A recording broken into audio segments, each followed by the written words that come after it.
Hey there, amazing listeners. Welcome back to another exciting episode of Transform Yourself, the podcast that is all about empowering you to shed the stubborn pounds and embrace your best selves. We are your hosts, Kacy and Tyler, and we have lost a collective 130 pounds. We use the 4 M's of fitness, mind shift, meal shift, micro habits, and muscle building to create attainable and sustainable weight loss. So whether you are a fitness enthusiast or maybe you're a beginner, maybe you're just curious about making positive changes, Transform Yourself is your go-to source for inspiration, information, and a good dose of motivation. Today's episode is a big one. We are diving deep into a topic that I think almost every woman that I coach struggles with at some point. And it's your relationship with food. Because if you've ever said out loud to anyone, or maybe you've even had the thought, oh, I was so good all week until Friday night, or I was so bad this weekend, and you're talking about food, then that means you have some repair to do on your relationship with food. And I can tell you that these are words that I hear consistently with clients, whether it's my one-on-one clients, group clients, or even a prospective client. I even hear things like, I can't trust myself around snacks, or I just feel out of control when I eat certain things. So we are going to talk about the psychology behind your cravings, the science behind why diets mess with your head, and we're going to give you practical strategies to stop white knuckling your way through fat loss and finally feel normal around food again. So let's get into it. We are going to kick things off with something called the scarcity mindset. Well, this has been topic of conversation around our house a lot this week. Yes, it has been a topic of conversation. Yeah. And it occurred...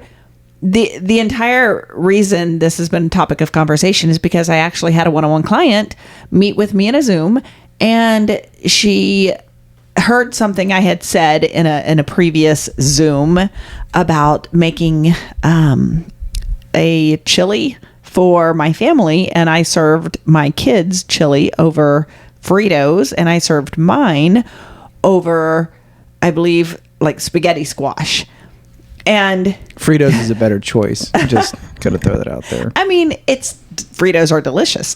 Spaghetti squash is also delicious. And one of them aligns with my goals and one of them does not. Of course, I didn't say that in the Zoom that she was listening to. And she had the thought, oh my gosh, is this what I'm signing up for? Am I signing up to never have Fritos again for the rest of my life? Like, that sounds awful to me. And it was a valid question that she had. Very valid. I want you to...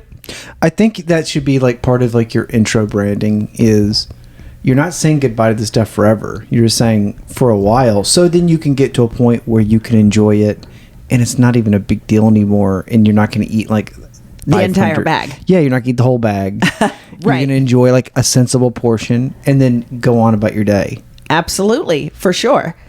Because that's actual freedom. That's the freedom with this. Absolutely. I want you to picture this. You've had a long day. You told yourself all day that you are not going to eat the cookies on the counter, right?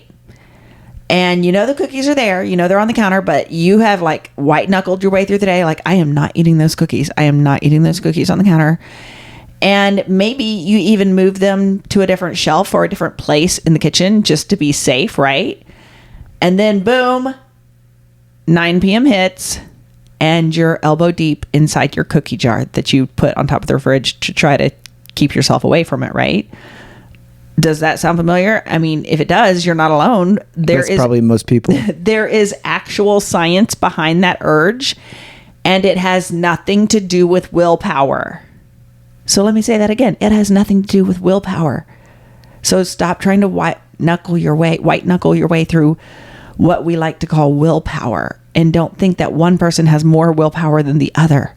Let me introduce you to something called psychological reactance. This comes from a study by Brem in the 60s. And he found when people, especially kids, so he studied kids, but we all have our inner kid, right?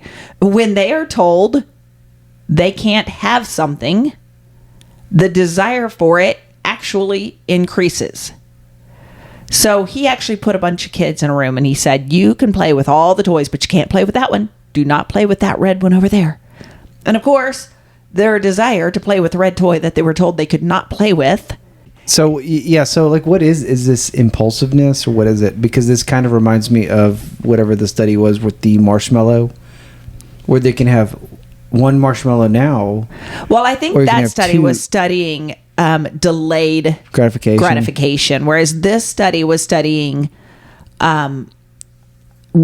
being restricted from something and how your brain has a tunneling effect, which we're going to get into. I get how they're similar.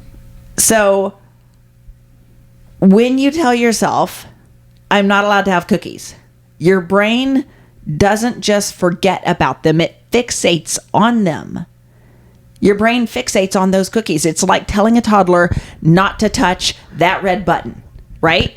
What's the toddler going to do? Go push the red button. So the more forbidden a food feels, the more you are going to want it. And there is something actually called tunneling. There was research done in 2012. I cannot pronounce this name. It's Shaw, Nathan, and Shafir study in 2012. Doesn't matter. Anyways, tunneling means your brain literally narrows its focus because of perceived scarcity.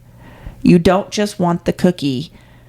You can't stop thinking about it all day until you either give in or you exhaust yourself fighting it. So here's the takeaway.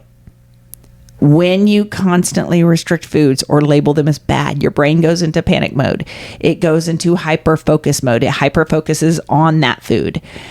And that's why it's not just about willpower. It's about a mental cage that you put yourself in. Let me say that part again. It's a mental cage you put yourself in because you are the one that said, I am never going to have cookie again, or I am never going to have pizza again. If you start a diet and you say, you know what, I'm not eating no more pizza for me, never eating pizza again. The next time your office has a pizza party, you're going to be 5-6 slices deep with a boatload of shame because you think to yourself, this is it. You think this is my only chance. I better eat the pizza now because I won't have another chance at pizza. But is that actually true? No. And if you do feel shame, it's not because you actually ate pizza. It's probably because you feel like you let yourself down, which is a different feeling. Right. I actually had a client Zoom this morning, brand new client. We just onboarded her this morning.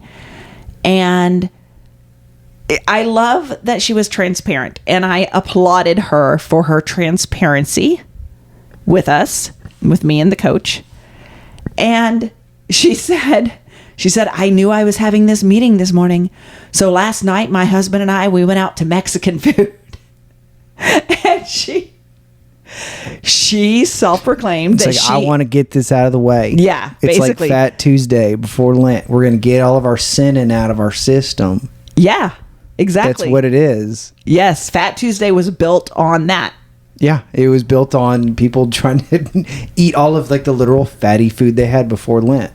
Before they had to give things up, right? Yeah. So it was her way of saying, I'm not going to get another chance to do this. This is going to be the last chance that I can eat Mexican food forever. So I'm going to like, this diet is going to make me restrict this Mexican food. So I immediately, in my brain, when she was telling me this, I was like, ooh, she's got a scarcity mindset problem and we need to work on that. So boom, I write that down so that the coaches and I can help her work on that. What would you say, like 90% of your clients probably have that in some various form? You and I both have had that. I'm not talking down. I'm just saying, like, this is a much more pervasive thing, I guess, now that I've really kind of given it some thought. I mean, hell, just think about 4 years ago during COVID. The scarcity mindset around toilet paper. Yeah, everyone thought toilet paper was going to disappear, even though this was not the truth. This was not wasn't a disease that caused you to need more toilet paper. This is true, and yet there was none for a long to the point where they had to ration it. So, you know what? Some of you people, you need to listen to this, not just for your weight loss, but also for don't buy the next up all. Pandemic? Yeah, the next hurricane or flood or yes. or deep freeze, or you fill in the natural disaster. Yeah, the next apocalypse, I suppose. The next EMP flare. AI gods come down from the sky, and they've assumed human. I don't know. Who knows? But these are words that I hear. When I do talk to clients in Zooms, or I'm in the group forum within the group coaching program, and I'm hearing the things that I hear out of women, like, "Oh, I went and had this because I know I'm not going to have it." That it signals to me problems with relationship with food. And as we repair that relationship, we can do better at getting to our goal and then maintaining our goal, instead of white knuckling our way to our goal and then boom, you're there. You think it's a finish line. That's a whole nother podcast. And then ricochet right back to where you started. That is the yo-yo dieter. Probably that way worse. Yeah, that's Because the then yo-yo dieter I was formerly. Well, on that rebound, you're also kind of going down worse, because it's with a degree of intentionality that you're eating like crappy. If you think about it, like I've been so good for 6 weeks, I'm gonna do right. and like do some damage. Exactly. That you're ready to like, hey, let's F this up. That's kind of. And you know what? I'm pretty sure we had a podcast called The F-Its, Case of the F-Its, and you can listen to that one if you want to. So let's talk a little bit of more research, because this is not just theory, y'all. There was a study done in 1991 by Wardle and Beals.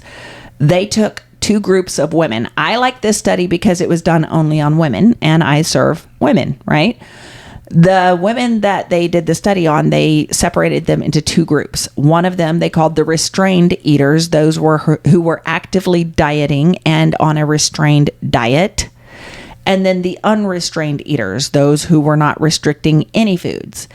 And they secretly monitored their eating during what the women thought of as a taste test, right? And here's what they found. The restrained eaters, aka the dieters, they ate significantly more when they were under stress, or if they thought that they had already blown it, if they had already broken a food rule with one high calorie food, then they ended up in a binge where they continued to overconsume that food. But the women who were not restricting, they were way more stable in their eating habits. No huge binges, no guilt spiral. So the takeaway, restrained eating leads to disinhibition. Basically, when you restrict a food too hard, your brain is going to rebound. And you are going to end up with that tunneling that we talked about. Maybe overeating it, maybe binging it, not because you're weak, but because your brain thinks that you are in a famine. So it boils down to your thoughts about how you're dieting. Yeah. And your thoughts of, am I going to, I hear women all the time, I'm giving up all sugar. I'm giving up all pizza. I'm giving up all white breads. I'm giving up all the things that I hear, right? You don't have to do that. You don't have to give up anything, actually.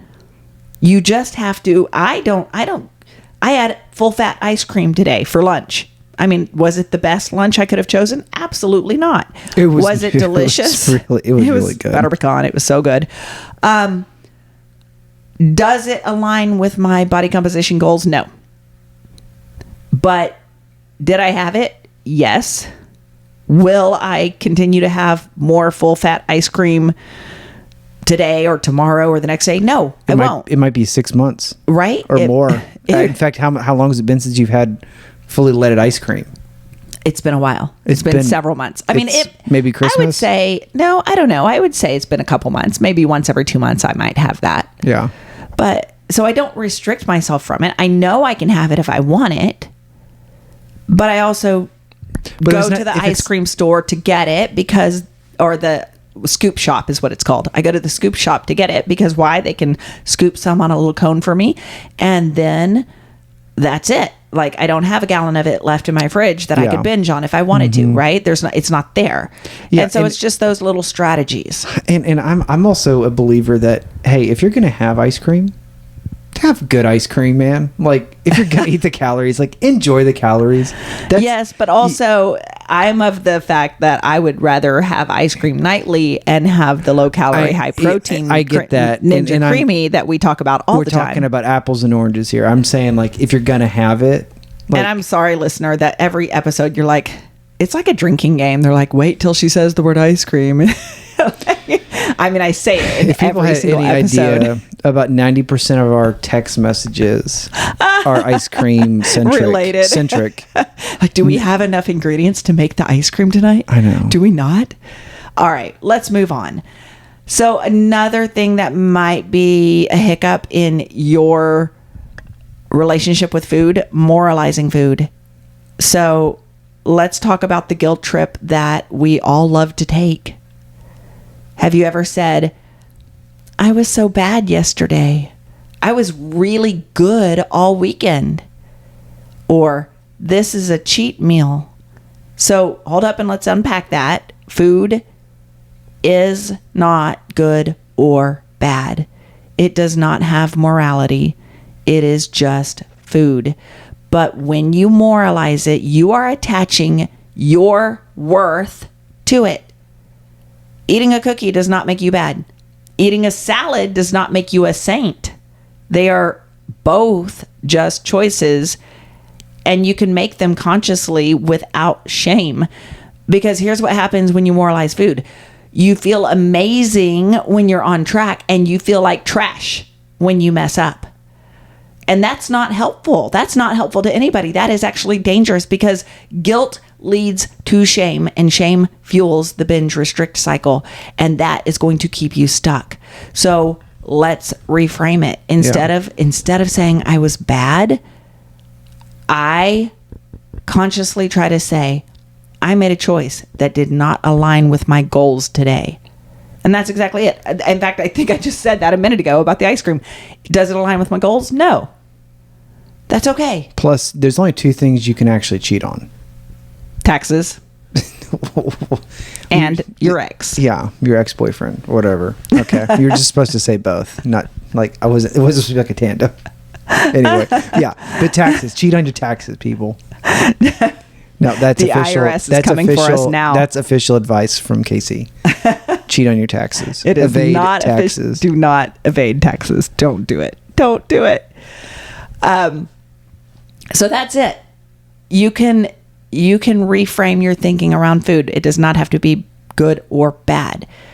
Here is the truth that no diet wants to tell you. Most of us don't just distrust food, we distrust ourselves. And this is another pillar of why people have poor relationships with food. Because you might think, but if I don't track every calorie, Kacy, I'm going to gain weight. Or if I eat just one cookie, Kacy, I'm going to eat the entire box. Or if I stop dieting, if I stop tracking, I'm going to lose control.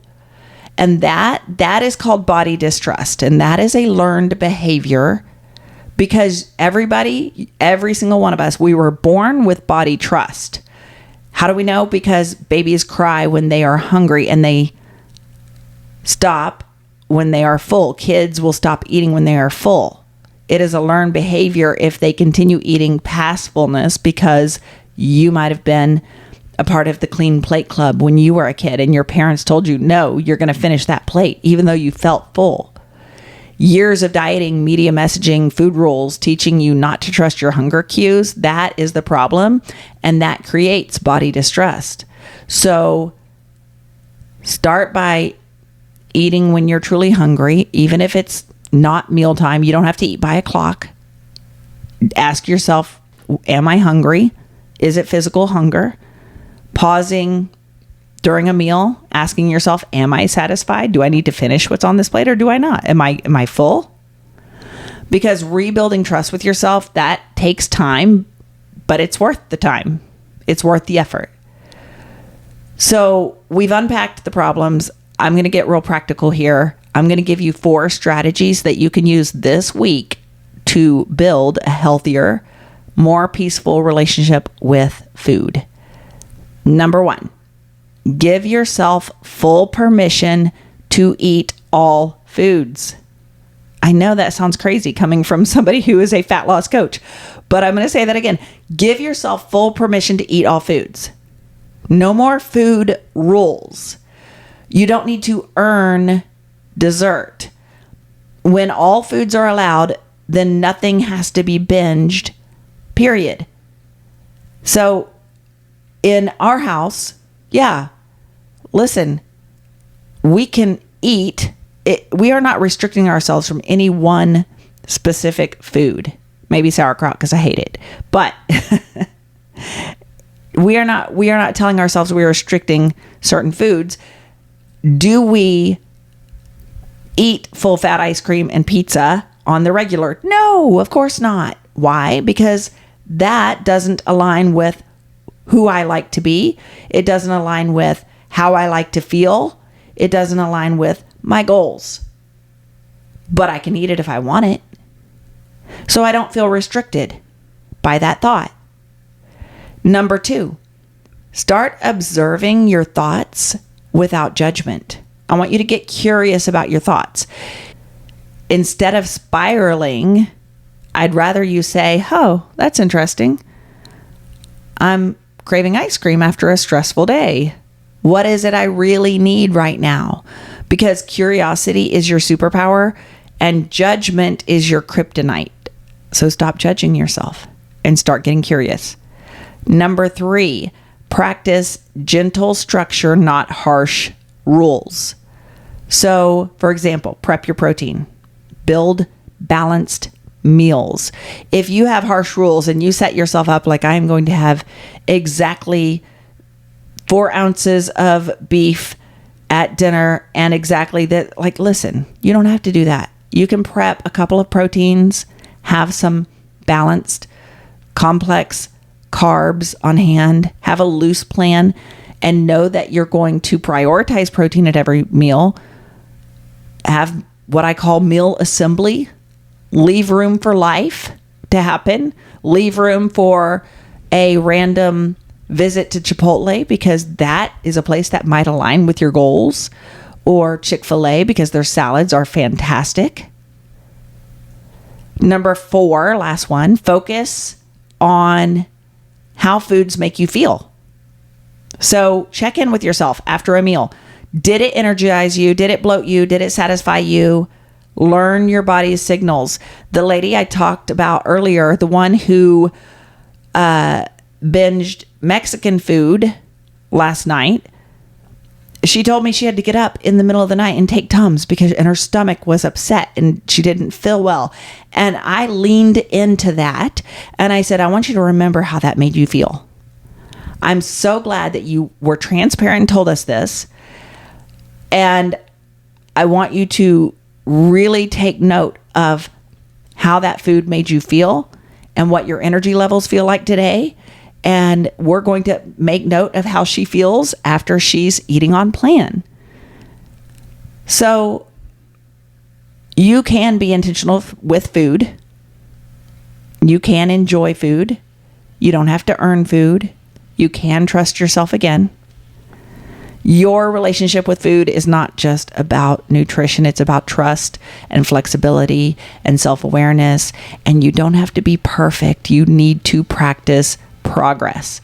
So this week, I challenge you to notice when you start moralizing food, or if you're thinking in extremes, or you're having scarcity thoughts. I want you to pause, take a breath, ask yourself, what do I really need right now?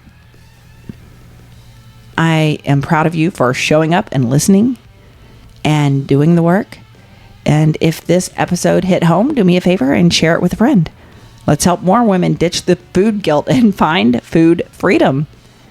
And if you're ready to go deeper, you know where to find me, thecaloriedeficitqueen.com. You can click on coaching. I have a brand new challenge called Recipe for Success, where we're gonna dig into all things meal prep, meal planning, because I know back to school is happening. Yay, 12 more days till the kids get back in school. Super excited about that. And if you're looking for weight loss resources, or you need to calculate your calorie deficit, maybe you're looking for low calorie cookbooks, I've got a brand new dessert book out. 64 desserts, 32 of them are single serve. You can find that at thecaloriedeficitqueen.com.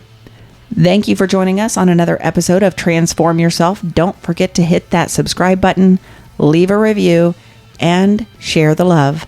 Until next time, keep shining, keep smiling, and keep transforming yourself. Adios.